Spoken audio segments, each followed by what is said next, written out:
कह दो कि लोगों, ये कुरान तुम्हारे परवरदिगार की तरफ से बरहक है, तो जो चाहे ईमान लाए और जो चाहे काफिर रहे।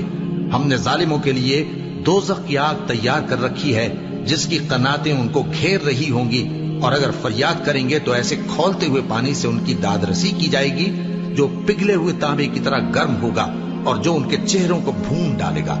उनके पीने का पानी भी बुरा और आरामगाह भी बुरी। और जो ईमान लाए और काम भी नेक करते रहे तो हम नेक काम करने वालों का अज्र जाया नहीं करते। ऐसे लोगों के लिए हमेशा रहने के बाग हैं, जिनमें उनके महलों के नीचे नहरें बह रही हैं। उनको वहां सोने के कंगन पहनाए जाएंगे और वो बारीक दीबा और अतलस के सब्ज कपड़े पहना करेंगे और तख्तों पर तकिए लगाकर बैठा करेंगे। क्या खूब बदला और क्या खूब आरामगाह है।